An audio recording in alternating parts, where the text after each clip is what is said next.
Estamos vivendo uma hora americana. Sejam bem-vindos ao podcast Hora Americana. Aqui traremos especialistas para conversar sobre diversos temas da história das Américas.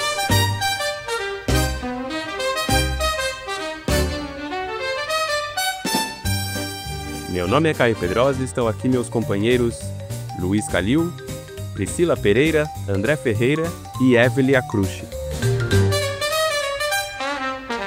No episódio de hoje falaremos sobre a história do rock na América Latina. E para conversarmos sobre esse tema convidamos Bento Araújo, que é jornalista e criador da revista Poeira Zine.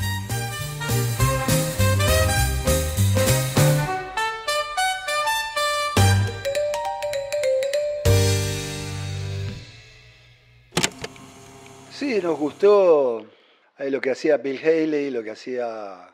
Sim, nós gostávamos do que fazia Bill Haley, do que fazia Presley, do que fazia Little Richard.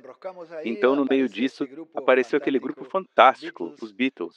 Achamos que podíamos fazer algo parecido e entramos nessa. Nos dejamos o pelo largo, compramos botitas, nos hicimos a ropita, todo, e cantávamos em um idioma que não tinha nada a ver com a região. Deixamos o cabelo crescer, compramos botinhas, fizemos nossas roupas e cantávamos em um idioma que não tinha nada a ver com a região. E assim ficamos uns 4 anos com aquilo, gravamos alguns discos e reunimos uma quantidade de fãs surpreendente, os queridos, até que formamos o OPA. Quando formamos o OPA, eu e meu irmão, aí começamos, não sei se essa é a palavra correta, a propor algo que não era nem daqui, nem era exatamente montevideano, digamos assim, porque gostamos de tocar jazz, mas não somos jazzistas. Eu gosto de tocar tango, mas não sou tangueiro de escuta. Gosto do folclore, mas não sou folclorista. Enfim, eu gosto de todas as músicas. Me gusta tocar jazz, pero no somos jazzeros. Me gusta tocar tango, no soy tanguero de escucha. Claro. Me gusta el folclore, pero no soy folclorista. Pero a mí me gusta toda la música.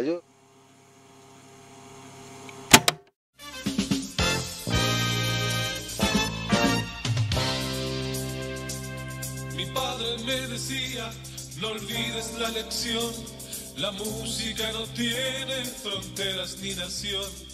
La cantan los gorriones y hasta el gallo. O áudio que escutamos é um trecho de Hugo Fattoruso, líder do grupo Los Shakers na década de 1960, ao canal do YouTube Goras Music.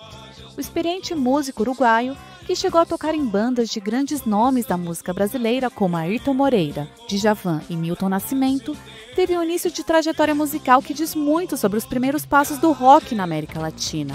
Seu primeiro grupo, os Shakers, começaram como uma imitação evidente dos Beatles e alcançaram enorme sucesso na região, com músicas cantadas em inglês, como Break It All ou Rompan Todo.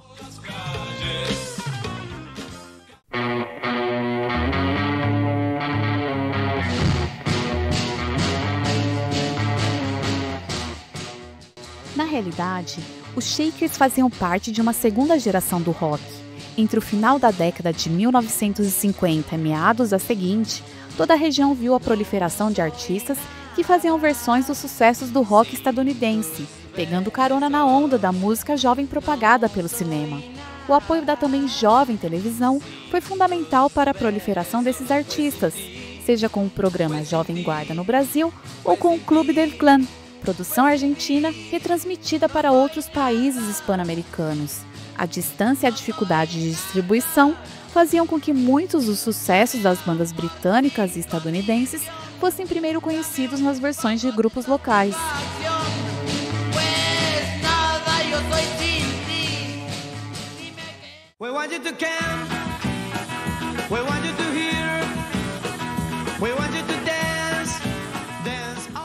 Ao longo dos anos 1960, o rock começou a escapar das suas fronteiras originais.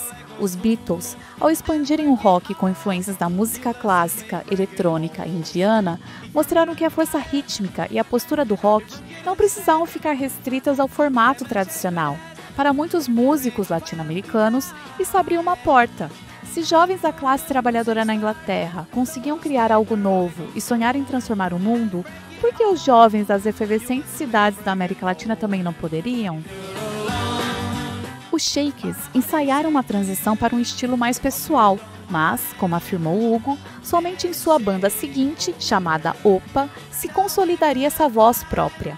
Na vizinha Argentina, na virada dos anos 1960 para os 1970, liderando grupos como Almendra e depois Pescador Rabioso, Luiz Alberto Spinetta apontaria caminhos muito singulares que ajudariam a enraizar o rock na cultura de massas local, ainda que sem necessariamente alcançar um grande sucesso de público.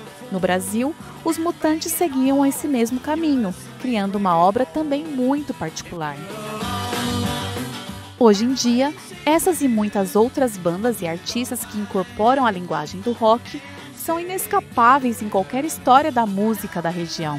Porém, a ideia do rock como um produto estrangeiro, ameaçador para a nacionalidade e para a moral da juventude, foi durante muito tempo veiculada tanto por setores da direita conservadora quanto por setores da esquerda. Em julho de 92, Iron Maiden tem programada sua primeira visita a Chile. Em julho de 1992, o Iron Maiden tem programada sua primeira visita ao Chile. O simples anúncio de sua chegada causa grande polêmica. Disse que é um grupo de música satânica. Satanás, o demônio, é uma realidade. Satanás, o demônio, é uma realidade. E o demônio se vale de muitas coisas para introduzir o mal no mundo. Entre elas, desses grupos, que, pelo que sei de uma boa fonte, terminam todos seus encontros em grandes orgias, drogas, alcoolismo e libertinagem sexual. Diversos setores da igreja pressionam o governo para que impeça a entrada dessa banda no país. Suas reuniões terminam em grandes orgias, em droga, em alcoolismo, em libertinagem sexual. Diversos sectores da igreja pressionam ao governo para que impida o ingresso desta banda ao país. Ele disse, os meus heróis morreram todos de overdose. E essas coisas estão passando aí. E ninguém protesta. Aí eu disse, eu vou protestar. Porque o meu herói principal não sabia nem o que era uma overdose. Ele morreu crucificado entre dois ladrões. Na verdade, então, é preciso que a gente afirme esses valores. Tem que afirmar, sem ter medo de ser considerado arcaico. Bom, tudo bem, a nossa compaixão, ele tem direito, como todo ser humano, e ele que era um sofredor, um dilacerado. Mas ele dizer uma frase dessa, isso é uma frase altamente prejudicial para a nossa juventude estar ouvindo. E a gente tem que se levantar.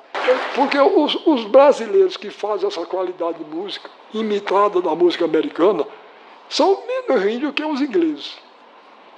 E ainda chamam música jovem. E, coitado dos jovens.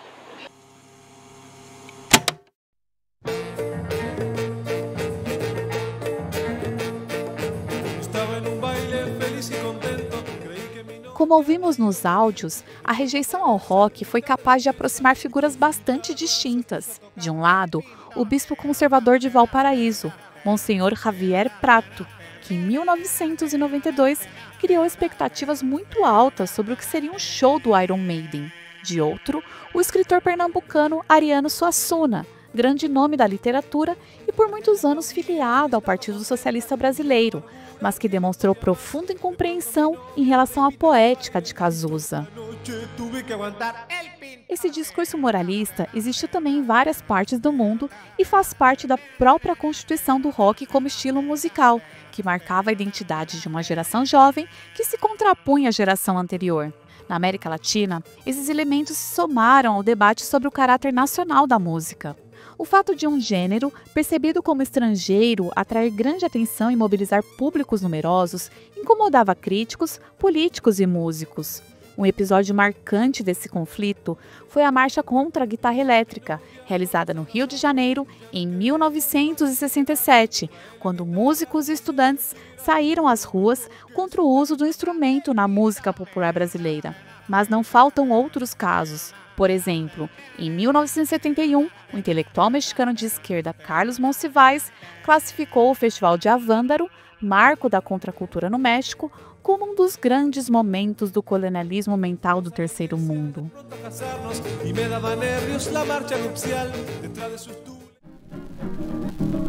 Para bailar la bamba se necesita una poca de gracia y otra cosita. Ahí arriba, arriba y arriba, que no soy marinero por ti seré. Para nos mantermos dentro da história do rock latino, é importante lembrar que, embora produzido nos Estados Unidos, o rock rapidamente se tornou um estilo transnacional, sendo apropriado em diferentes partes do mundo. Mesmo nos Estados Unidos, o rock era feito por músicos de muitas origens, dentre as quais os de origem latino-americana tiveram certo destaque. O exemplo mais célebre é o de Ricardo Valenzuela, mais conhecido como Rit Valens, que deu voz à La Bamba, uma canção tradicional mexicana convertida em versão rocanroleira.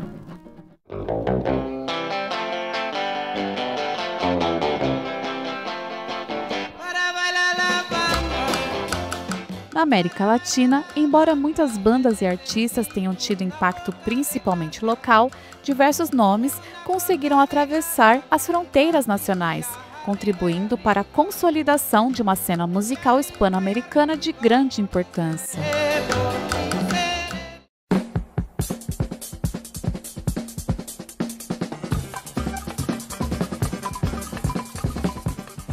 O Brasil, por sua vez, se destaca pelo seu isolamento em relação às cenas musicais dos vizinhos. Ainda assim, como vimos no caso do uruguaio Hugo Fatorusso, muitos músicos dos países vizinhos vieram fazer rock e outros estilos musicais no Brasil. Não deixa de ser significativo que os Beach Boys, a banda que acompanhou Caetano Veloso em sua conhecida participação no Festival da Canção de 1967, fosse composta por músicos argentinos, assim como era argentino Willy Verdaguer, o baixista de uma das mais bem-sucedidas bandas brasileiras, os Secos e Molhados. Então, enquanto rádios, gravadoras e boa parte do público daqui não davam muita bola para o rock feito nos outros países da região, muitos roqueiros de lá encontraram nas praias de cá um espaço para tocar e criar.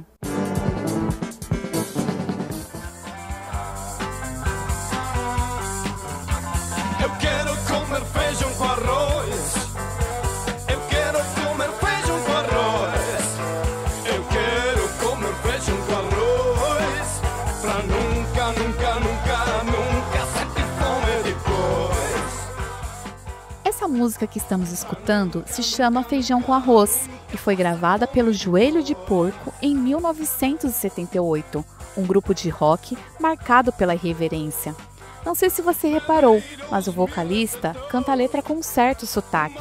Não é à toa, já que quem gravou a música foi o ítalo-argentino Billy Bond, que tinha chegado ao Brasil 4 anos antes da gravação.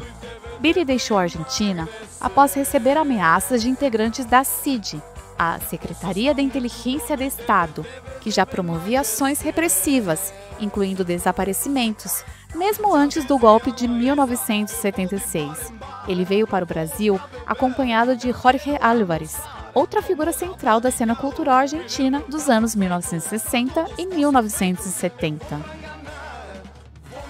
No Brasil, que também vivia sua própria ditadura, porém em outro momento, Bond encontrou refúgio e sucesso. Apesar de pouco conhecido hoje em dia, o Joelho de Porco fez várias aparições na TV Globo naquela época.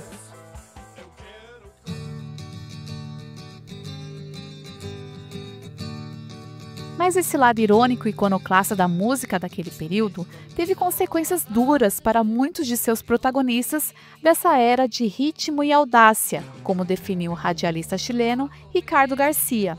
A censura cresceu justamente para tentar podar essa audácia. Não por acaso, ela chegou a ser ironizada na canção Las Increíbles Aventuras del Senhor Tijeras, As Incríveis Aventuras do Senhor Tesoura, de Charly Garcia, onde a tesoura simboliza o censor, que corta versos, ideias e sonoridades consideradas perigosas. Mas essa tesoura não era apenas metafórica. Muitos roqueiros, ou simplesmente jovens que aparentassem fazer parte da cena, eram detidos para averiguações e tinham os cabelos cortados à força, numa tentativa de arrancar também o símbolo visível da rebeldia. E em casos extremos, como apontado por Billy Bond, houve ainda prisões, desaparecimentos e mortes. Tão presente quanto o talento dos músicos latino-americanos desse período foi a tesoura, a real e a simbólica, operando sob a lógica da opressão e da censura.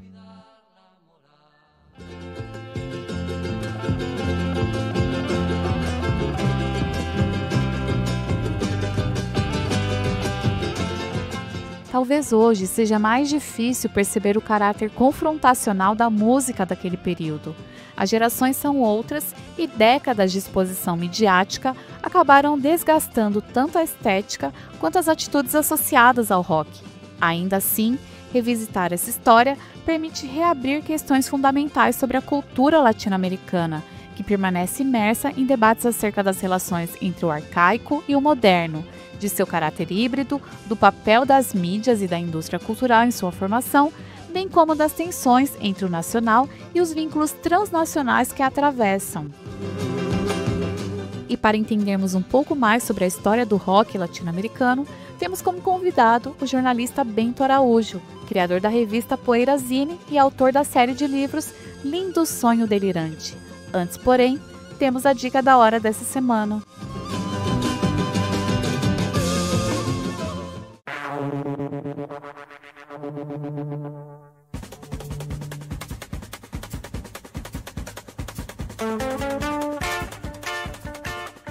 A dica de hoje é a série documental Quebra Tudo, a história do rock na América Latina.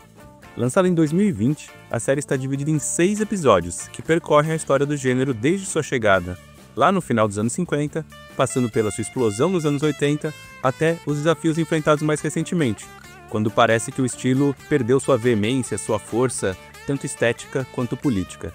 Um dos grandes méritos dessa série documental é a grande variedade e a relevância dos entrevistados.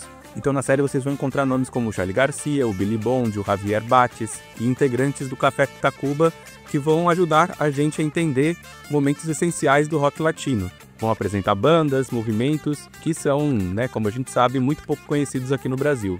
O documentário também reforça tanto a importância estética quanto a dimensão política do gênero. Então retoma esses debates que a gente discutiu um pouquinho aqui nesse episódio sobre a autenticidade e a identidade do rock na América Latina. A série também vai evidenciar como o rock se desenvolveu em um ambiente hostil, frequentemente marcado pelas ditaduras, pela censura, pela violência do Estado, e ainda assim se tornou uma voz significativa da juventude em diferentes períodos históricos. Mas apesar de ter muito fôlego e passar por muitos momentos interessantes e memoráveis, a série tem algumas limitações. Algumas cenas recebem muito pouca atenção, é o caso da cena peruana, que passa muito rapidamente ali pelo documentário. E o rock brasileiro é completamente ausente nessa obra.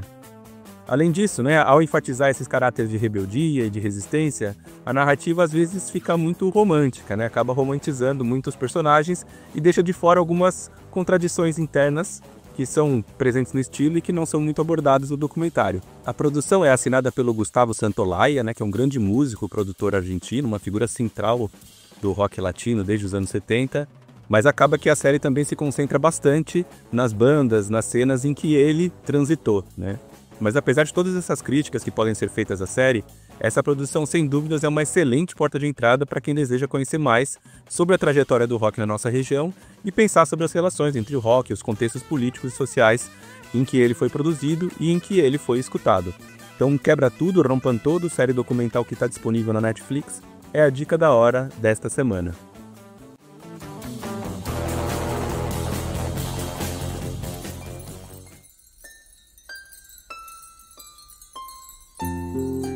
Você está ouvindo o Hora Americana.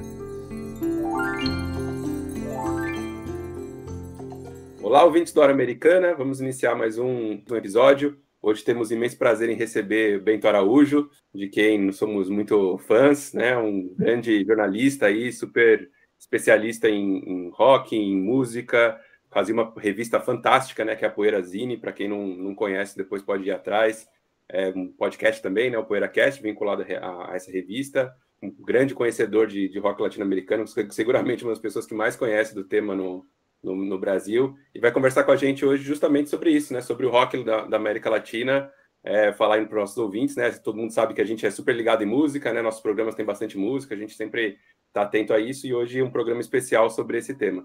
Então, seja muito bem-vindo, Bento, ao Hora Americana. Salve, Caio, salve o Calil, a Evelyn, todo mundo aqui. Poxa, muito legal estar com vocês. É um assunto que eu adoro, como você falou. né? É algo que eu venho aí pesquisando, escrevendo até sobre. Então, poxa, é uma alegria estar aqui com vocês. Vamos nessa, tem bastante coisa aí para a gente trazer, né? Várias questões para levantarmos, né? Sobre o rock na América Latina. Beleza, então vou começar aqui, né? A pergunta inicial não podia ser outra, né? Que é pensar sobre como e em que momento, que contexto que o rock chegou na América Latina, né? Então, quais que foram os primeiros artistas, os primeiros países que adotaram os gêneros aí do rock, né? As primeiras gravações também. Então, Caio, é muito curioso isso, cara, porque existem muitas similaridades, né? Nessa questão de como o rock veio se desenvolvendo e a música jovem como um todo, né? A música pop na América Latina, né, nesse fenômeno aí pós-guerra, né, vamos chamar assim. Muito dessa cultura do pop, do rock, da rebeldia juvenil e tal, ela foi disseminada pelo cinema, né?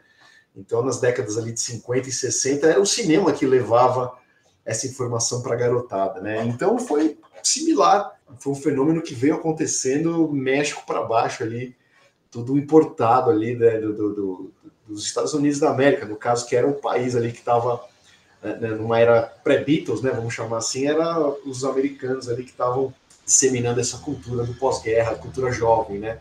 E, cara, os filmes ali dos anos 50, né, o Balanço das Horas, Sementes da Violência e tal, aquele fenômeno que a garotada ia ver esses filmes no cinema, tocava o Bill Haley e seus Cometas, ali, o Rock Around the Clock, e a garotada quebrava o cinema inteiro, né, num ato de rebeldia e tal, era uma coisa que as pessoas não conseguiam conter, né. Então isso aconteceu em todos esses países, basicamente, da América Latina também. Veio acontecendo do México para baixo, aconteceu no Brasil, e era isso, né, era uma coisa de identificação mesmo, com esses signos de rebeldia, né, que vinham do cinema. Então, Marlon Brando ali no Selvagem, né, aquela roupa toda de couro, aquela coisa ali do James Dean, aquela rebeldia do cinema, e foi passando para a vida das pessoas isso, né? As pessoas foram assimilando, e também a música a trilha sonora disso tudo era o rock and roll, que então era uma novidade, né? Era um gênero que estava nascendo aí com aquela garotada toda. Então o fenômeno foi esse, o rock foi sendo disseminado pelo cinema mesmo, né? Na América Latina também, no mundo todo, né? Pode parecer surpreendente, né? Mas alguns artistas dos primórdios do gênero fizeram apresentações na América Latina, como o Bill Haley e seus Cometas, que você comentou na primeira pergunta, e mesmo o Ray Charles. O que a gente sabe sobre essas passagens de artistas pioneiros do rock nos anos 50 e 60 pela América Latina? Isso é muito interessante, essa pergunta, né? Porque depois também que tem uma outra etapa desse assunto, né, que a gente está falando de como o rock veio, né, ali dos Estados Unidos e veio influenciando os países latinos. Mas também tem uma resposta disso, né, de quando uma coisa até um pouco antropofágica mesmo, né, que a gente começa a assimilar essa informação, misturar com as nossas raízes aqui locais, vamos chamar assim, latinas, né, como um todo, e começamos a devolver isso para eles como produto de exportação também, né? Então, um grande marco desse acontecimento é o Hit Valens, né, com La Bamba, que é um hit, né, mundial e estourou nos Estados Unidos, né?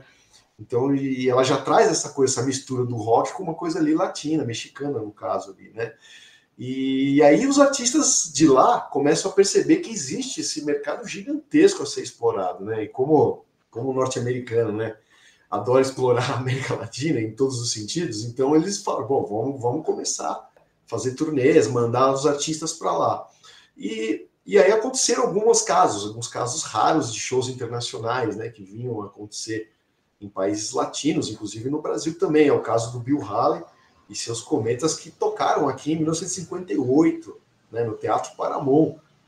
Talvez seja aí, eu acho que esse é o primeiro show internacional de rock no Brasil, né?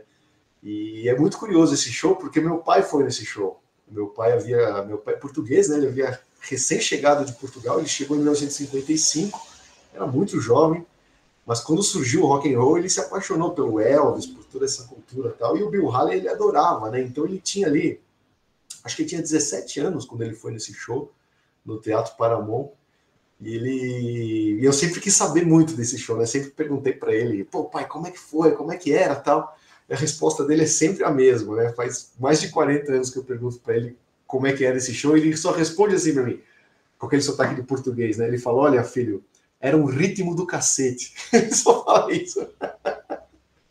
Que é o rock and roll, né? É uma definição muito boa, eu acho, para esse rock aí dos anos 50, né? Era um ritmo do cacete.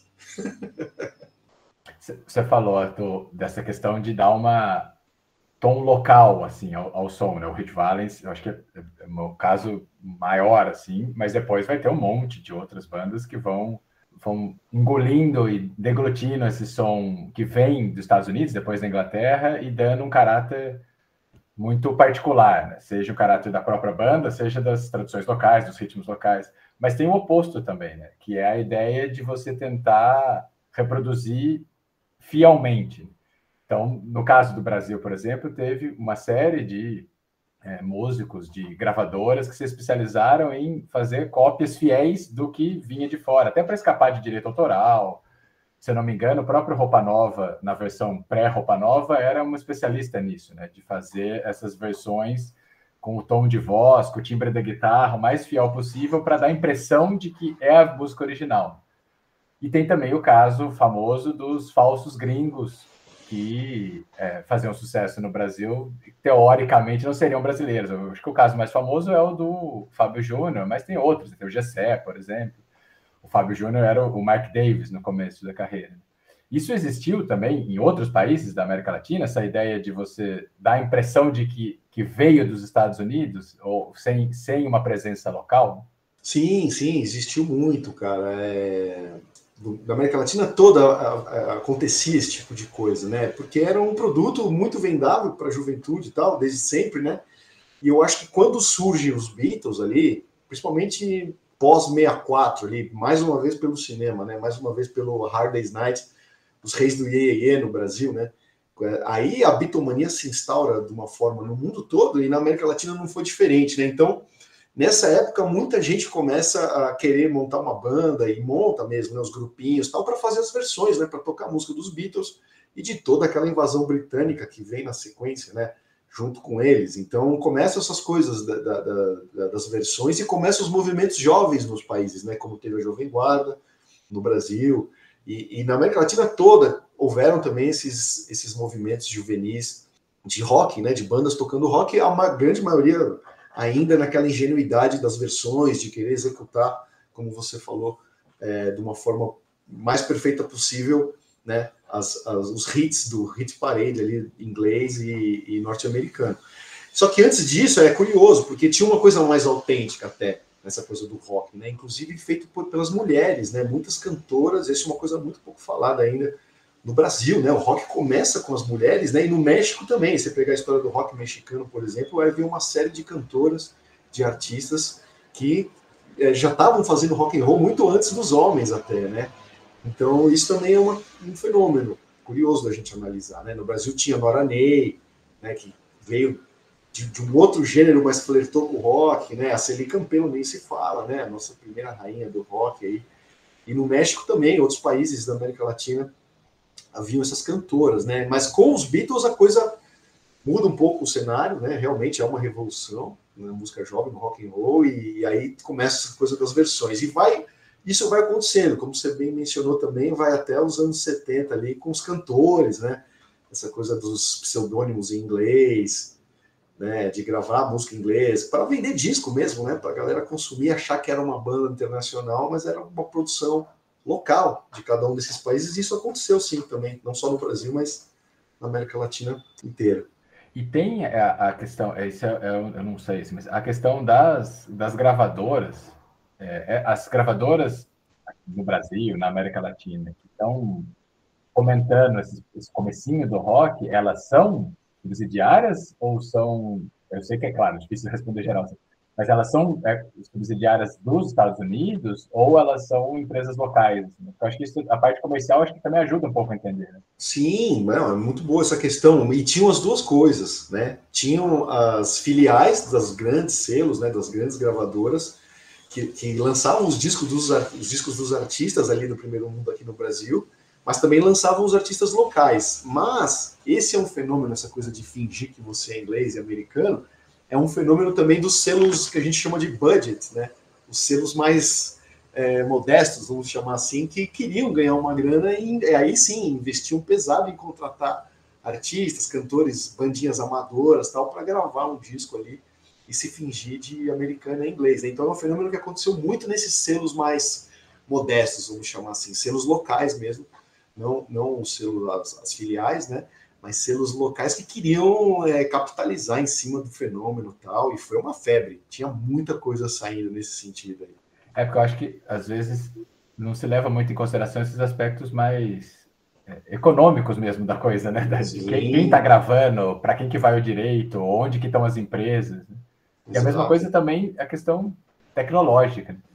Eu não tenho a menor ideia de como que era a produção de instrumentos musicais, mas imagino que boa parte também era importado, né? Ou então de empresas importadas, e depois começa a ter as empresas nacionais tentando emular esses instrumentos importados. Acho que a parte tecnológica também tem a ver com isso, né? Sim, muito, muito. E a questão do disco é interessante, falando economicamente também, da gente analisar que, por exemplo, claro, tinha um mercado muito forte de compactos, né, que era muito mais baratinho você comprar um compacto ali com 2 músicas, uma em cada lado, ou até um compacto duplo, né, com 4 músicas e tal. Então, uma coisa muito interessante da gente analisar também, no teor econômico, assim, né, da coisa era que, às vezes, os garotos jovens não tinham muita grana para investir em disco, né, e, às vezes, por exemplo, um disco dos Beatles, dos Rolling Stones, dos Animals, tal, custava o dobro, o triplo, às vezes, de um disco gravado por uma gravadora vagabunda aqui no Brasil, que contratou uma bandinha de baile lá para tocar, fazer um pupurri de Beatles, por exemplo, né, então o cidadão tinha que fazer uma festinha na casa dele ali e tal. Ele não ia investir alto ali para ter o disco dos Beatles, às vezes ele comprava um disquinho de uma bandinha qualquer lá que também ia fazer a garotada dançar por 1/3 do preço, né, de um disco, um LP de uma grande gravadora. Tinha muito isso também. E pegando essa parte ainda mais de economia, vamos dizer assim, né, que influencia na música, tem a questão da própria introdução da guitarra aqui na América, né? No caso do Brasil, tem o famoso movimento contra a introdução da guitarra, tem, inclusive, no próprio Estados Unidos, todo o choque com o Bob Dylan, introduzindo a guitarra no folk. Mas eu até já li uma vez que essa revolta dos brasileiros, de alguns músicos em relação à guitarra, tem um pouco de, inclusive, o papel da própria gravadora incentivando isso, a ideia de um burburinho com fundo de gerar retorno, né? Mas teve algo parecido em outros países da América Latina, essa resistência, e que argumentos que eles usavam para... Era uma coisa que interferia, que maculava os sons locais, ou isso não existiu? Não, existiu sim. Como foi aqui no Brasil também, como você citou, o lance do Bob Dylan, tal, qualquer novidade, né, qualquer ruptura gera resistência dos tradicionalistas, né, daquela facção ali mais careta mesmo da sociedade, né? Então aconteceu, sim, não tinha como conter o rock, né? Não tinha como conter a revolução juvenil ali que vinha acontecendo nesse pós-guerra e tal, e a galera não queria, né? Falar, não, isso é um símbolo do imperialismo e tal, não podemos misturar a nossa música, né? E aí ficava aquela briga da esquerda com a direita e a garotada no meio ali, né? Tinha um pessoal também que não queria nem saber de política, queria fazer música, fazer rock, não estava nem aí para essas questões, né? Mas houve muita resistência em todos esses países, né? Foi igualzinho que aconteceu no Brasil aqui, né? Claro que ali, se a gente falar de México, por exemplo, havia um pouco mais de facilidade por estar na América do Norte também, né? Por estar muito próximo ali, fronteira com os Estados Unidos e tal, então as coisas chegavam mais lá, assim, não que fosse fácil, né? Também, mas assim, havia uma questão geográfica que facilitava um pouco essas influências norte-americanas e do rock and roll ali, né? Tanto que, diversas bandas mexicanas ali de rock conseguiram um sucesso estrondoso nos Estados Unidos, né? O caso do Santana, por exemplo, né? E várias daquelas bandas ali da costa oeste também, californianas e tal, tinham muita coisa desse rock mexicano, né? E até texano também, que também fazia fronteira, né? O Sir Douglas Quintet, que é uma banda que eu adoro, tinha muita influência dessa música latina. Question Mark and the Mysterians, né? Depois da revolução ali, da invasão britânica, começaram a acontecer essa coisa mais garageira das bandinhas de garagem ali nos Estados Unidos, né? Que tocavam as versões das bandas inglesas, e os mexicanos foram juntos também, fizeram muito isso, e no Brasil, né? América Latina também, aí muita guitarra, muito som garageiro, saindo em compacto, fazendo covers de versões dessas músicas, né? Mas é sempre muito similar, assim, eu gosto de deixar isso bem claro, assim, tudo que aconteceu na América Latina tem muita relação, se a gente for vendo, desde o surgimento lá com o cinema, disseminando rock and roll, até o lance das jovem guardas, né, vamos chamar assim, da criação do rock também nesses países, da mistura, da gente devolver isso como uma coisa mais autêntica nossa para eles, e isso também que você falou, essa coisa mercadológica também, até de resistência a esse fenômeno jovem, esse fenômeno do rock. Foi tudo muito similar, sabe? Bento, em que momento o rock latino começou a incorporar elementos de músicas tradicionais locais, como tango, samba, cúmbia, música andina, entre outros? Você acredita que essa função foi mais uma estratégia estética ou de cunho mais político? E que bandas ou movimentos ajudaram a consolidar esse som latino dentro do rock? Eu acho que a partir dos Beatles, né, é legal a gente pegar essa coisa pós-Beatlemania, né, porque os Beatles influenciaram o mundo, né, não só musicalmente, mas culturalmente, como comportamento, como moda, como estética, tudo, né, e à medida que eles foram evoluindo, o público deles também foi evoluindo, né, então eu acho que a cada disco que eles lançavam, a garotada assimilava aquilo de uma forma diferente, porque o tempo ia passando e essas pessoas iam envelhecendo de alguma forma, né. Então, quando os Beatles fazem essa transição, né, daquela coisa mais do yeah, ali, da música beat mesmo, para a coisa mais psicodélica, né, até mais introspectiva, a partir do Rubber Soul, já que tem essa, quando eles têm um contato com o Bob Dylan, né, e ali o John Lennon fuma aquele baseado com o Dylan, pô, isso vai mudando as coisas, né, eles começam a olhar mais para eles mesmos, assim, né, e depois o Revolver nem se fala, né, a música psicodélica, o LSD, a influência do ácido lisérgico neles, e toda a garotada foi na cola, né? Eu acho que quando acontece isso, quando chega ali 66, 67, quando eles lançam então o Sgt. Pepper, né, em 67, aí todo mundo começou nessa, falou, pô, peraí, não faz mais sentido o que a gente fez até agora, né? Vamos né, olhar pra gente mesmo, olhar pra nossa cultura, nossa raiz, a nossa música regional e tal, e é assim que surge o movimento tropicalista, por exemplo, nessa época, né? Gil, Caetano, Gal Costa, Tom Zé, todo mundo ali influenciado pelos Beatles, claro, começam a criar uma cultura de tipo, peraí, vamos misturar isso aqui, né, com a nossa música, com as nossas raízes também, e começar a fazer um rock mais autêntico. E aí acontece isso também, né, é um fenômeno na América Latina como um todo, né, os argentinos começam a misturar isso aí com uma coisa do tango, Piazzolla e tal, na Colômbia com cúmbia, né? E no Chile com aquela coisa mais andina, aquela coisa das flautas, tal, tem os Los Jaivas, por exemplo, né, que misturam muito isso. E aí vai acontecendo, é uma coisa natural também de evolução da música, né, e do rock and roll no caso.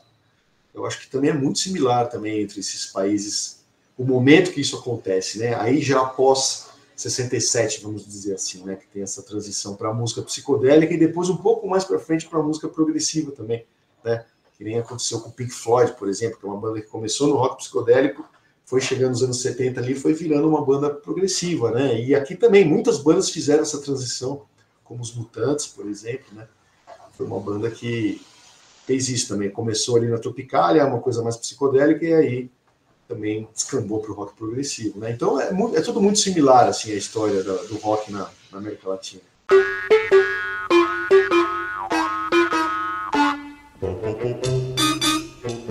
Olá, ouvintes do Hora Americana. Eu sou Beatriz e espero que você esteja gostando do episódio. Estou passando aqui para te lembrar que no nosso Instagram e também no nosso canal do YouTube, @Hora Americana, temos diversos outros conteúdos, como mais informações sobre o convidado, dicas de leitura, músicas do episódio, indicações de filme e muito mais. Lá, você também pode entrar em contato com a gente, deixar comentários e sugestões, além de apoiar o trabalho do Hora Americana e contribuir na divulgação científica da história das Américas. Nos vemos por lá.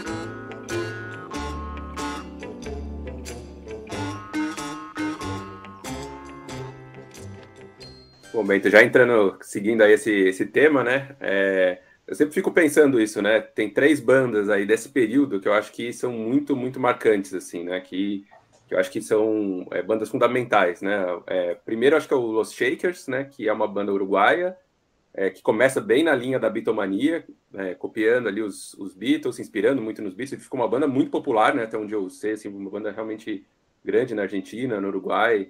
Eu lembro que a primeira vez que eu vi um disco deles foi em Porto Alegre. Eu estava em Porto Alegre, eu vi um CD lá, comprei um CD, uma coletânea meio suspeita, assim, parecia meio criada ali. Eu lembro de ter contato com eles ali. Os Shakers, que fazem um disco mais autoral, assim, né, mais próprio, ali no 68, né, 69, que é o Conferência Secreta, né, do Totos Bar, que tem bastante coisa de candombe. A outra é o Almendra, né, que eu acho que é a primeira banda do Spinetta, né, é um músico argentino e que também teve uma carreira muito, muito longeva, né, ele com várias bandas, vários grupos. E os Mutantes, né, eu acho que essas 3 bandas, uma no Brasil, uma na Argentina e outra no Uruguai, meio que criaram um som, cada um ao seu estilo, mas um som muito particular, né, que incorporava questões locais, mas ao mesmo tempo eu acho que iam... são bandas próprias, né? Acho que não é só de incorporação, né? Elas criaram um som delas, né? Cada uma ao seu estilo ali, né? Eu acho que os Shakers um pouco mais presos ali dos anos 60, mas cada um ao seu estilo. Então eu queria que você comentasse, né? Qual que é a importância desses 3 grupos? Não sei se você queria até somar mais alguns, você falou dos Raivas, não sei se entraria na mesma, ou para esse processo de criação de uma identidade própria como bandas, né? E se isso que eu sempre fico pensando quando eu escuto eles tem a ver, né? Se tem algum ponto de contato, né? Mesmo que não exatamente no som, que eles são muito diferentes, né? Mas de ser uma bandas muito grandes e muito que criaram as raízes, né? Acho que a partir dessas bandas muita coisa veio depois aí com a ideia de fazer um som próprio aí na América Latina.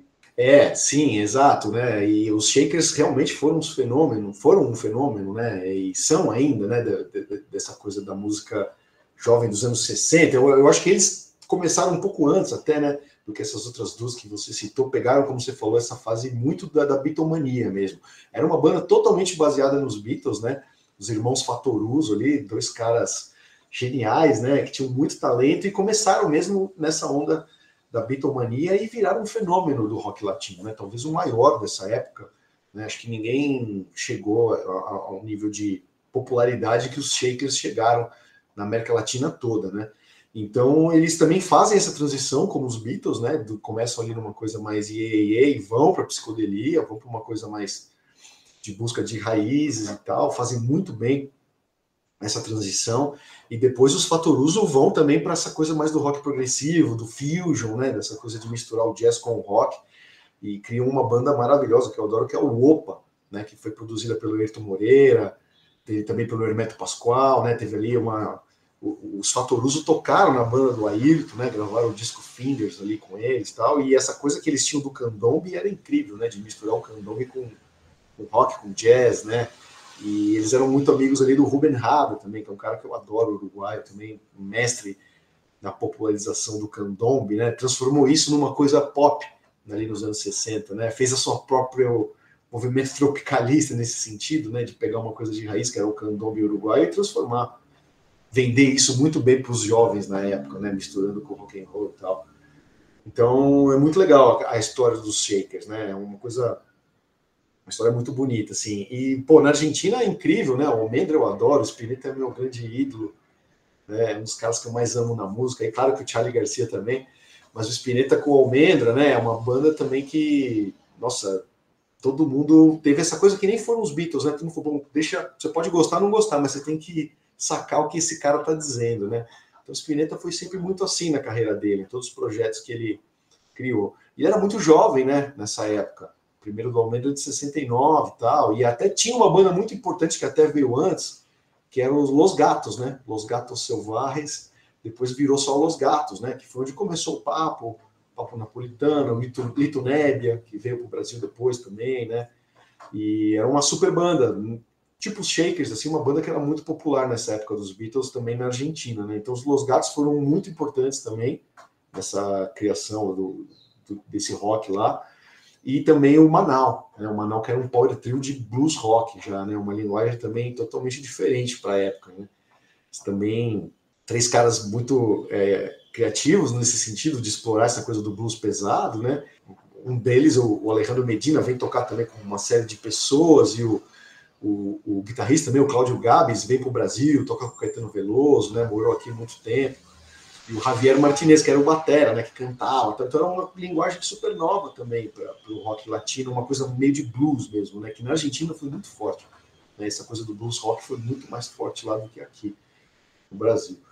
E os Mutantes também, pô, nem se fala, né? O bandaça que sempre foi muito irreverente, né? Muito genial nesse sentido de que eu acho que a América Latina inteira teve muito essa questão, né? De, pô, primeiro, repressão militar, né? Que é uma coisa que a gente tinha aqui, preconceito, e as dificuldades de você conseguir um instrumento, conseguir um estúdio, conseguir um técnico que gravasse bem a tua guitarra. Ninguém sabia fazer isso, né? A gente estava descobrindo, né? Sem o menor respaldo, né? E pelo contrário, né? Tomando butinada ali o tempo todo.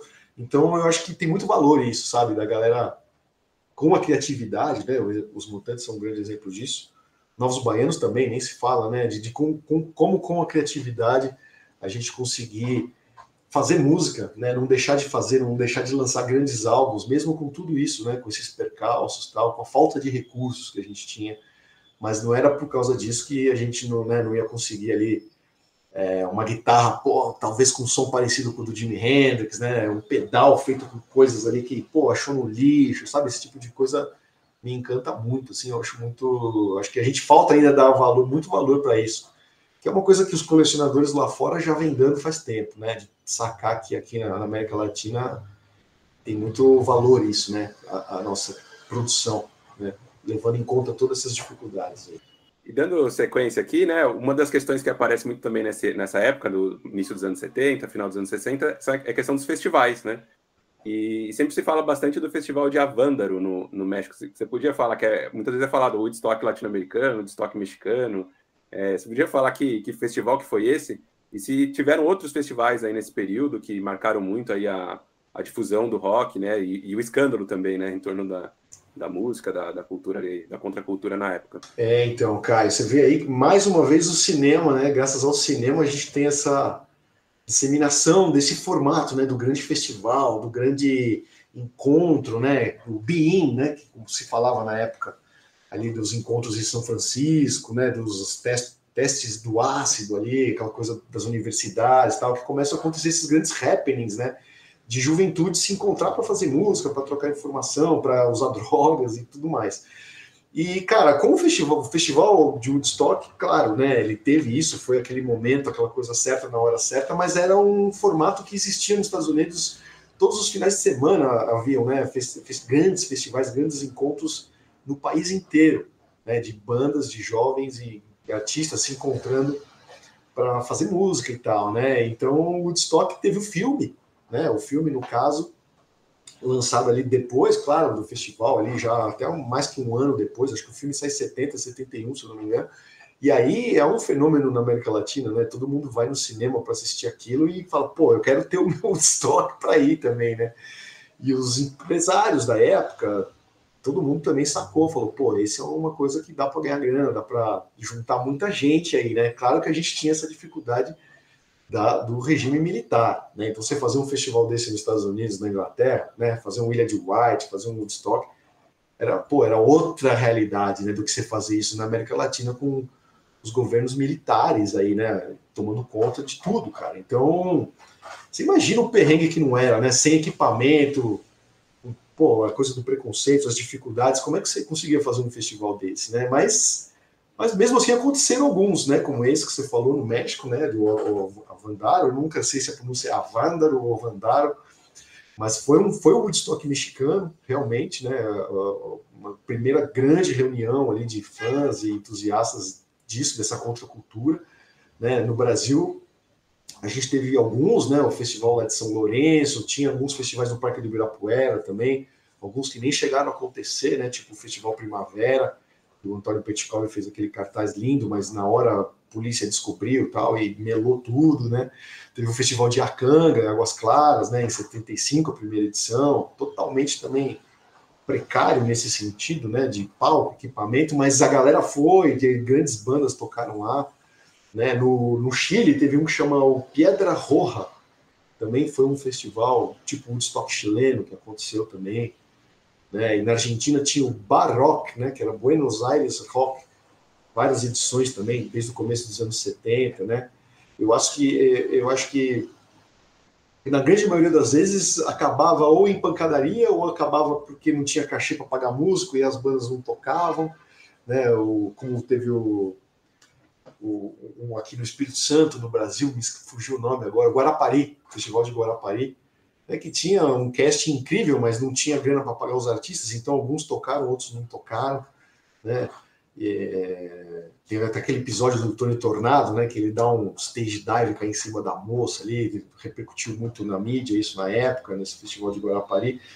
Mas enfim, aconteceu na América Latina toda, cada um desses países aí queria ter seu Woodstock, né, e muitos tiveram várias tentativas frustradas, eu sempre gosto de deixar claro também, né, na grande maioria das vezes tentativas frustradas, assim, nos anos 70 de fazer as suas versões do Woodstock, né, talvez na Argentina acho que o Bar Rock aí seja o mais bem sucedido no sentido de organização, né? Tem até um filme que foi feito da edição de 72, que é maravilhosa, né?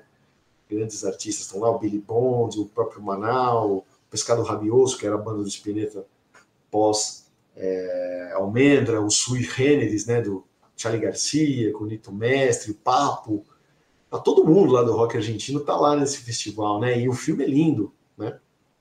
Então eu acho que talvez o mais bem sucedido foi esse, mas sempre precariedades, dificuldades e tal. Até é um fenômeno que eu costumo dizer, né? Pré-Rock in Rio, né? Todos os festivais, eu acho que na América Latina, pré-Rock in Rio tinham essa característica. E aí quando acontece o Rock in Rio, aí sim, acho que a gente começa a entrar no circuito de produção, né? Uma coisa mais séria.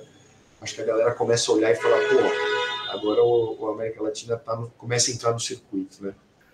É uma coisa que eu acho que é muito recorrente quando a gente vê assim, tal festival é o Woodstock brasileiro, é o Woodstock, e a mesma coisa com banda, né? Então, por exemplo, pegar o rock brasileiro dos anos 80, cada banda brasileira seria a versão brasileira de algo de fora, o Legião Urbana, com os Smiths, com The Cure, ou, enfim, até a parte que nem é exatamente tão rock assim, mas é sempre a referência que essa é a versão daqui de algo de lá.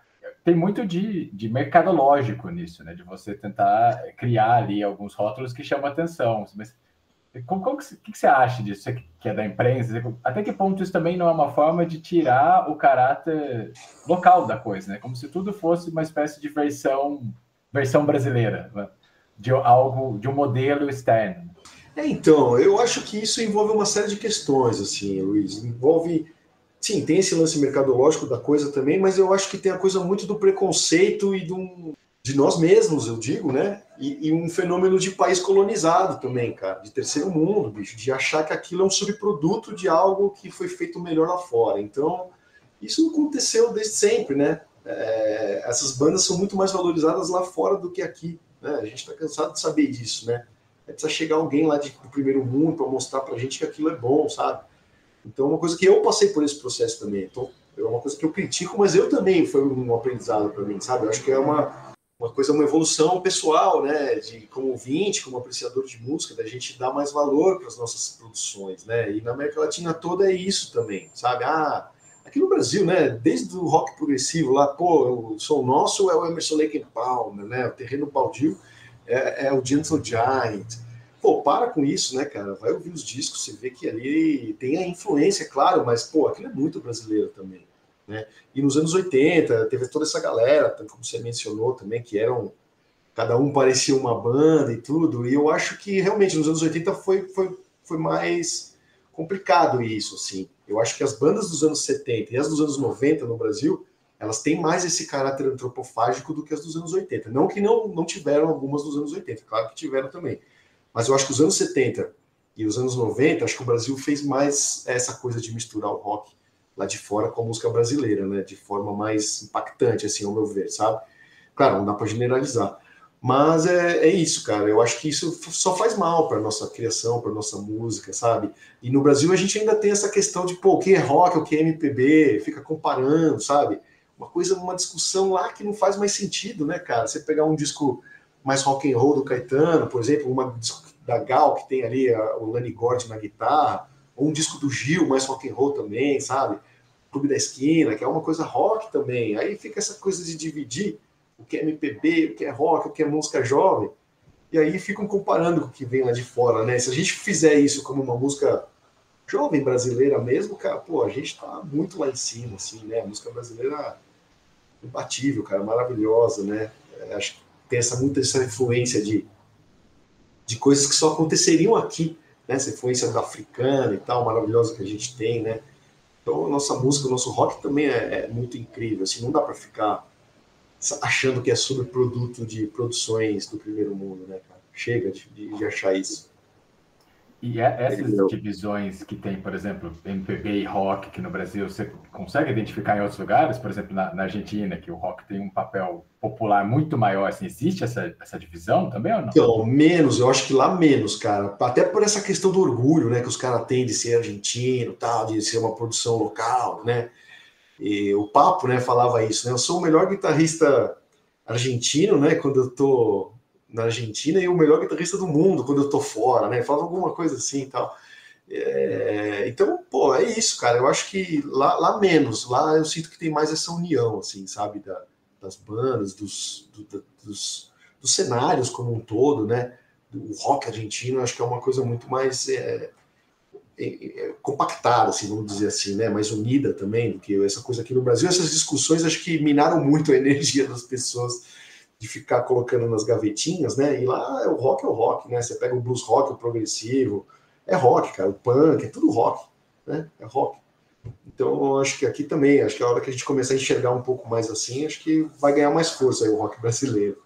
No recente documentário, 1971, o ano em que a música mudou o mundo, de 2021, esse documentário se concentra no mundo anglo-saxão e a gente percebe como a música foi fundamental para compreender aquele momento histórico. Hoje, o caráter mais rebelde do rock, vamos dizer assim, está bastante diluído após décadas de uso comercial, transformações estéticas e também os musicais que acompanharam o mundo em constante mudança. Ainda assim, é inegável que no início dos anos 70, a música em geral e o rock em particular expressavam um forte sentimento de contestação política, social e cultural. Diferente dos Estados Unidos e da Inglaterra, grande parte da América Latina vivia naquele período sob regimes autoritários, né? A gente já tinha falado um pouco sobre isso.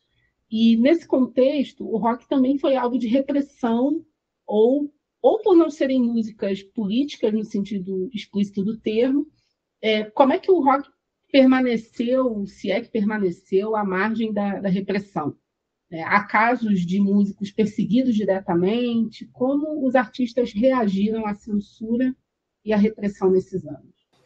Isso é algo que a gente já comentou aqui mesmo, né, um pouco, e essa coisa de ter esse jogo de cintura também, né, de driblar ali a perseguição, a censura, no caso do Brasil pós-AI-5, né, que também a coisa fica muito complicada, né, de você expor ali a sua liberdade como de pensamento, de escrita, de expressão artística e tal. Então é isso, né, a gente passou por isso aqui nas décadas ali de 60 e 70, e realmente muito complicado, muito difícil ter esse jogo de cintura. Então acho que é um ponto a mais, aí, um extra ainda para a gente olhar, né, para a nossa música, não só no Brasil, mas na América Latina toda, essa produção, como que era fazer isso nessa época, né? Como que era lançar um disco, ter uma carreira, viver disso naquela época, naquele período, né? E de dificuldades para todo mundo, né? As ditaduras ali na Argentina, no Chile, né? Pô, pelo amor de Deus, né, cara? O que teve ali de perseguição, de mortes, de coisas não explicadas até hoje, né? Teve o caso do Tenório Júnior aqui no Brasil, você viu que só agora, cara, que foi esclarecido que ele realmente foi executado na Argentina, né? Estava excursionando ali com o Toquinho e Vinícius, tal. Quantos anos para, né, resolver um caso desse, cara? Então, uma coisa que, pô, é difícil, né? Acho que a gente não encontra parâmetro, assim, num rock de outros lugares, assim, do mundo, principalmente o rock mais europeu e dos Estados Unidos. Claro, não, ninguém passou por esse tipo de coisa lá, né, cara? Então, eu acho que é isso. E um outro preconceito que eu sinto muito com o rock latino, no caso, é essa questão do Brasil também, né? o preconceito que a gente tem de ouvir, né? Tem um monte de amigos que falam, cara, não consigo ouvir rock cantado em espanhol, não tem como. E é isso, né? Eu acho que lá é uma via que lá eu acho que eles conhecem mais música brasileira, eu tenho essa impressão. Principalmente a Argentina e o Chile, né? Que são países que eu visitei mais, assim. Eu acho que eles consomem mais música brasileira do que a gente consome a música do país deles ali, né? Tem essa barreira cultural, da língua, rivalidade do futebol, que sempre atrapalhou também. Mas é isso, a gente acaba perdendo, né? Mas eu sinto que isso está mudando, sabe? Eu sinto até agora que eu venho discotecando bastante, né? Venho tocando muita coisa do rock argentino e coisas também na América Latina, né? Eu percebo que tem uma galera já que sabe, conhece. Às vezes eu toco uma coisa do Charly Garcia, do Spinetta, pô, todo mundo vem filmar, gravar, pô, que legal, tal. E até shows, né? Shows internacionais que acontecem no Brasil também, que nunca teriam acontecido, por exemplo. Eu fui recentemente num show do Andrés Calamaro, né? Que é um ícone lá do pop, do rock argentino. Nunca havia tocado em São Paulo, só tinha tocado em Porto Alegre. E, cara, fez um show no Seguijó lotado, né? Um show emocionante, assim, todo mundo cantando. Claro que tinha muita parte, uma grande parcela do público eram, né, de argentinos, chilenos e tal, mas tinha vários brasileiros ali curtindo e cantando também. Então, eu acho que a coisa está melhorando nesse sentido. Tava lá também, eu fui lá nesse show também. Você estava lá, cara? Foi demais, não foi? Foi uma consagração, assim, né? As bandeiras, a bandeira do Peru, bandeira do Chile, todo mundo cantando junto, assim, né? Não sabia que ele era assim, muito, muito popular, né? Assim, todo mundo cantando todas as músicas. E é isso, tinha uns brasileiros, assim, mas tinha a massa do pessoal da América Latina. Então, você falou do Sesc Jazz também, né? Teve não sei se foi ano passado ou retrasado, esse ano tocou o Fatoroso, mas eu fui quando tocou o Rubem Rada, cara. Ele foi um headliner ali, no fim de semana, sábado à noite, da choperia do Sesc lotado. E o Rubem Rada, ele estava emocionado porque ele nunca tinha feito um show no Brasil como protagonista, né? Ele tinha feito show acompanhando, sei lá, o Djavan, o Milton, né? Tocando percussão ali. Agora, um show dele, com a banda dele, né? Num lugar como o Sesc, cara, um festival, porque a galera foi para assisti-lo, sabe? Foi emocionante, ele estava emocionado, assim. Então, é isso aí que eu acho que está mudando, né?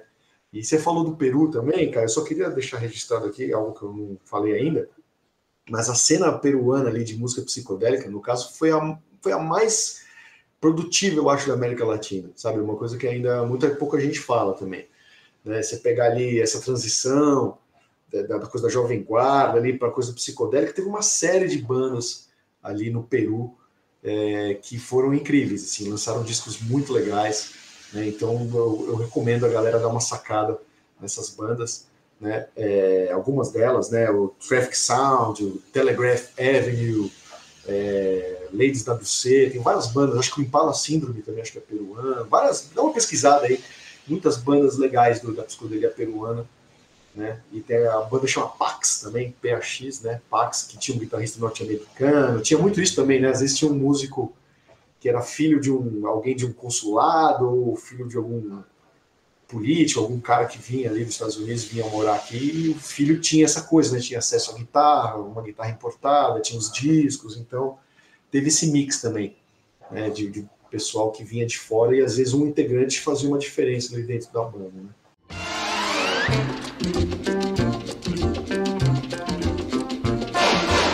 Você está ouvindo o Hora Americana.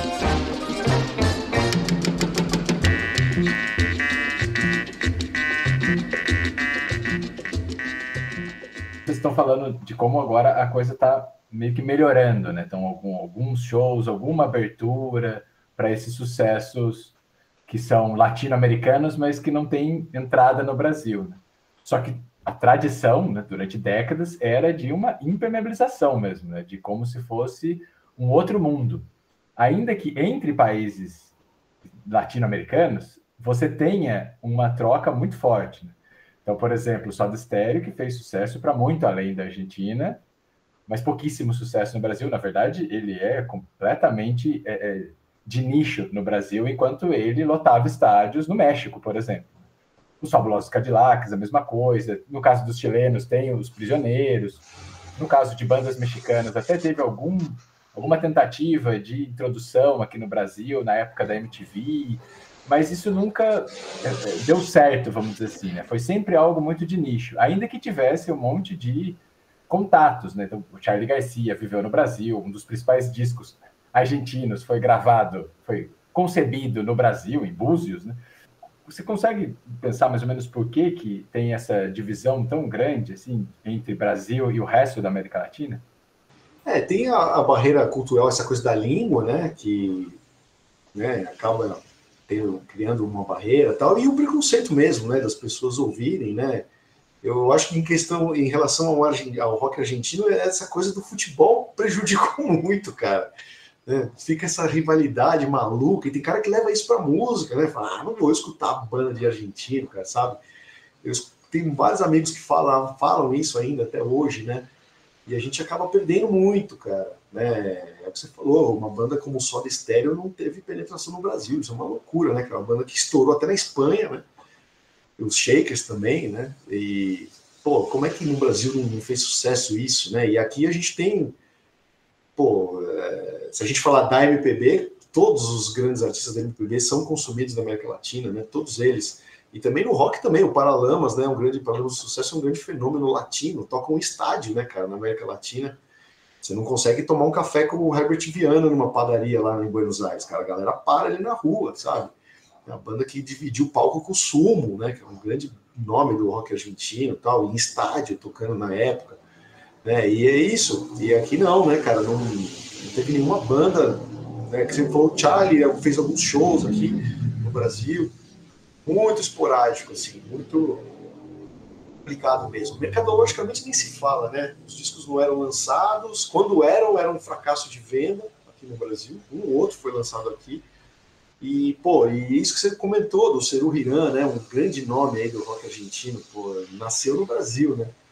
A banda Charly Garcia vem para Búzios, né? Traz o Davi Lebon, ele ganhou uma grana de um super show que ele fez lá em Buenos Aires, e a repressão ali, o golpe militar, o segundo golpe militar argentino em 76, né? Que acabou com tudo isso lá, né? O rock quase que vira uma coisa proibida mesmo no país, e, cara, ele veio para cá, né?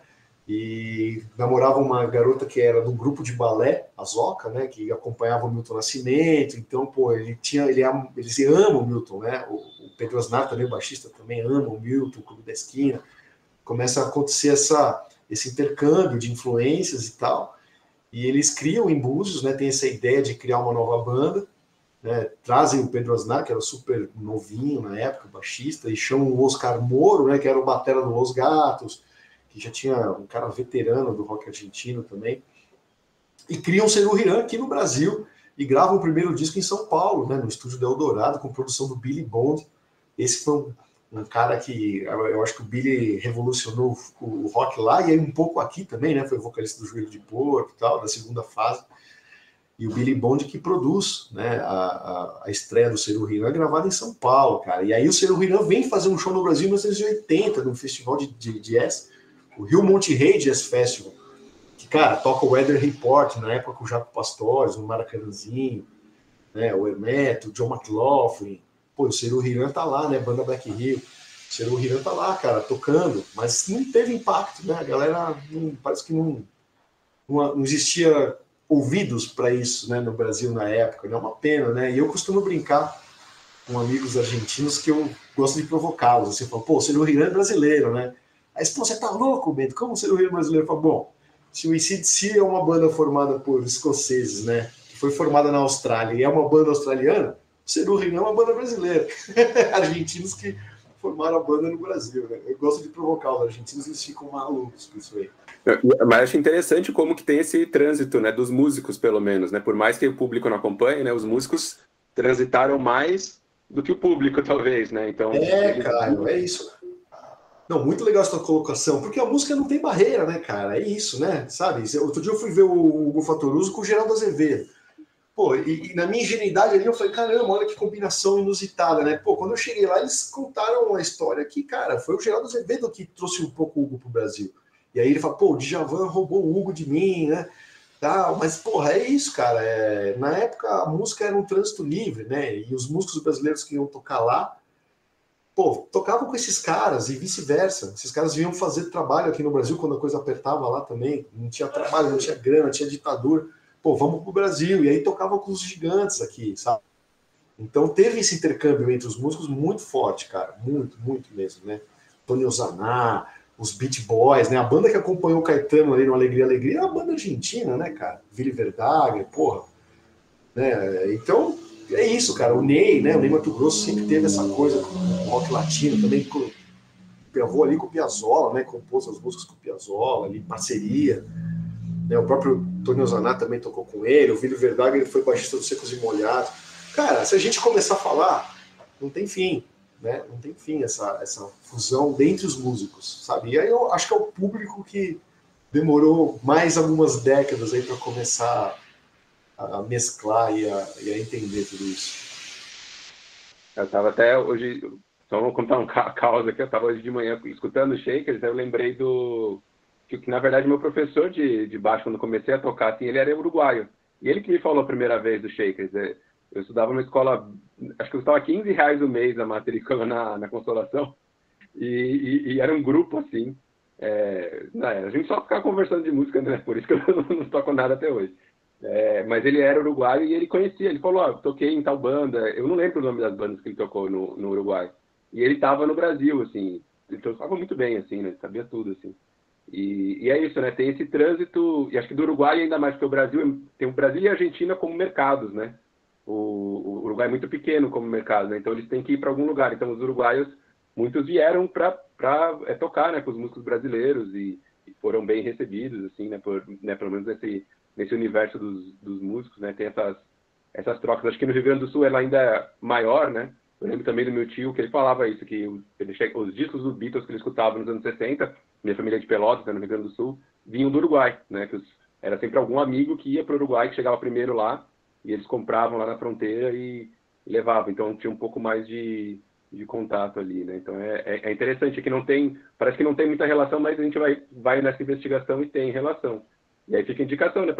Tem muitos ouvintes que são pesquisadores, estão começando a fazer pesquisa na área de história. Eu acho que é um campo de pesquisa também, né? Pensar nessa relação dos exílios, né, com a música, né? Como tem esses músicos exilados, essas trocas entre Brasil e América Latina que a gente estuda. E acho que esse campo aí da música é interessante de pensar isso, né? Como que tem esse vínculo que às vezes a gente não dá muita atenção, né? Tanto, você falou de vários aí músicos, né? A gente vai lembrando, vai pensando, né? Como foi importante, né? Essas relações, né, entre o Brasil e a América Latina, né? É verdade. E quem tem um trabalho muito interessante também nesse sentido de enxergar isso que você falou é o Vitor Ramil, né? O Vitor Ramil, quando eu entrevistei ele para o meu livro, né? Para o livro do Senhor Delirante 3, que eu lembro que eu coloquei um disco dele lá, que é produzido pelo Pedro Aznar, né? E ele fala que ele tinha essa coisa da estética do frio, né? Que era de juntar Porto Alegre com Montevidéu e com Buenos Aires, que está muito mais perto do que o eixo Rio-São Paulo, né? Então, às vezes, eles se sentem mais, até culturalmente ali, né? Ligados com Buenos Aires e com Montevidéu do que com o eixo Rio-São Paulo. Eu achei muito interessante essa colocação dele, faz sentido, é isso que você falou, né? Às vezes ali o trânsito de música, de cultura, acontece mais entre essas três capitais aí, né? Bento, um outro aspecto que eu acho que vale a pena falar, até porque você é um criador de zine, de podcast, é sobre o papel da imprensa para disseminar e para como tornar isso vendável e consumível para o público brasileiro. Né? E depois, obviamente, também para o público latino-americano. Qual que é o papel que a imprensa teve? Porque a imprensa mais mainstream, vamos dizer assim, ela deu muito pouca atenção e uma atenção muito fragmentada, né? Em alguns momentos, em alguns locais, mas de forma geral, eu acho que os próprios músicos e fãs de rock na América Latina começaram a criar os seus próprios meios de divulgação, de comunicação, e eles tiveram um papel importante. Assim, né? Como que você vê essa parte da imprensa para divulgação, legitimação e até mesmo os problemas que ela traz para a difusão do rock na América Latina? É muito boa essa questão também, né, da gente analisar um pouco essa história. E tem, tipo, uns casos, assim, que são bem curiosos, assim, da gente analisar de como isso que aconteceu na época, né? Eu vou dar 2 exemplos, assim, das primeiras versões da revista Rolling Stone, né, que é a revista norte-americana, fundada em 67, tal, vira um conglomerado ali, uma coisa super poderosa da música, né, da escrita sobre música e da divulgação, né, de artistas e discos e tal.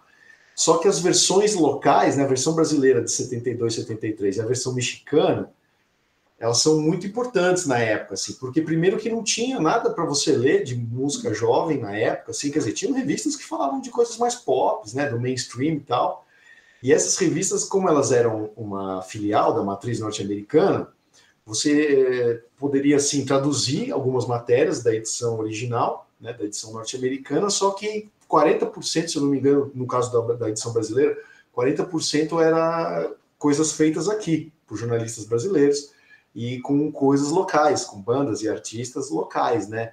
Então isso foi muito importante para a gente, sabe? Ter essa edição da Rolling Stone na época, que não só trazia matérias traduzidas dos grandes jornalistas ali da Rolling Stone americana, como também, né, tinha capa com o Hermeto Pascoal, né, capa com artistas brasileiros, a Gal Costa saiu no número 0, o Caetano Veloso voltando do exílio saiu no número 1, né?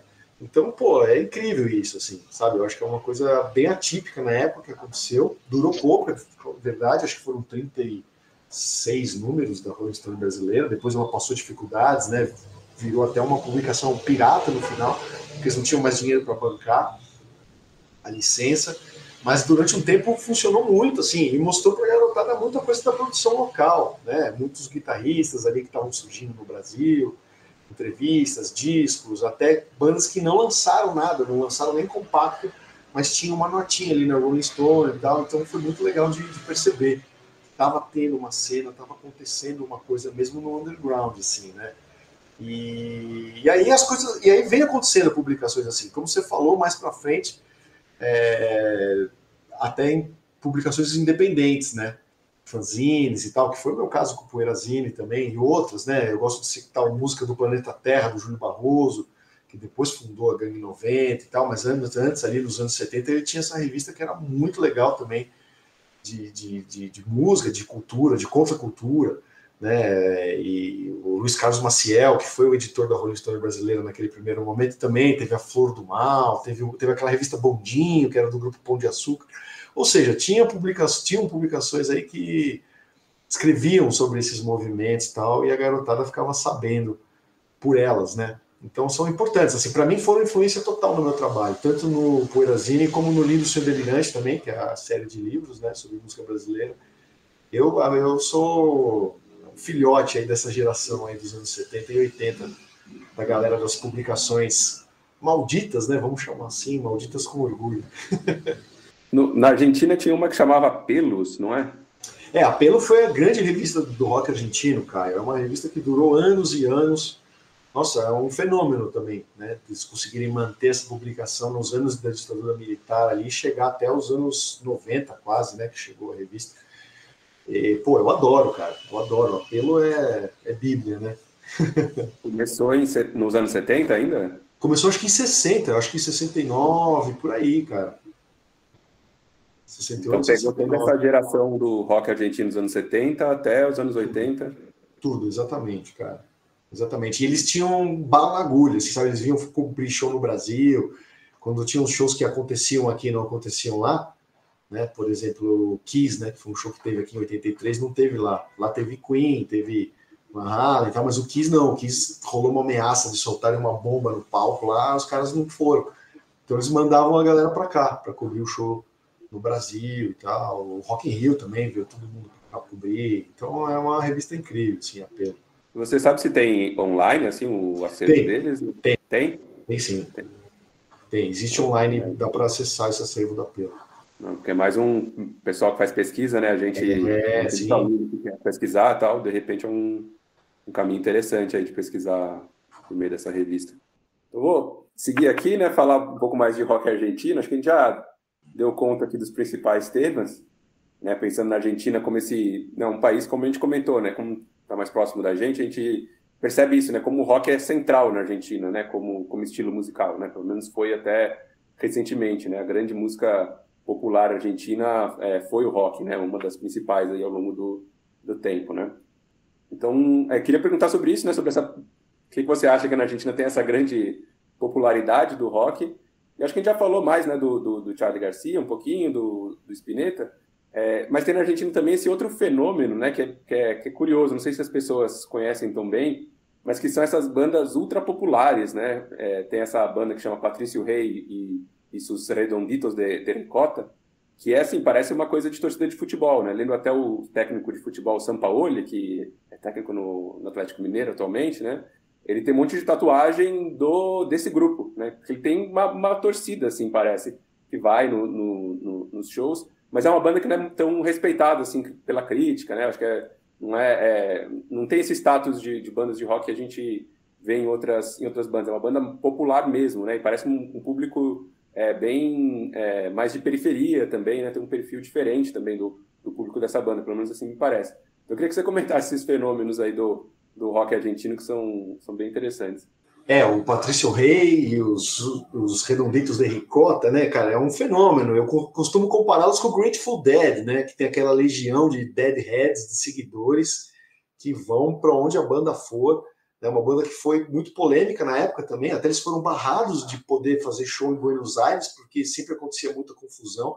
Acho que até morreu gente em show deles lá em Buenos Aires e tal. E aí teve o prefeito na época proibiu, então só poderia acontecer shows do Patricio Rey fora, nas periferias, em outras cidades, né, da Argentina, ali, Córdoba, Rosário e tal. Então eles criaram muito essa cultura do barrio, né, que eles chamam, que era essa cultura da periferia mesmo, das bandas mais de locais afastados e tal.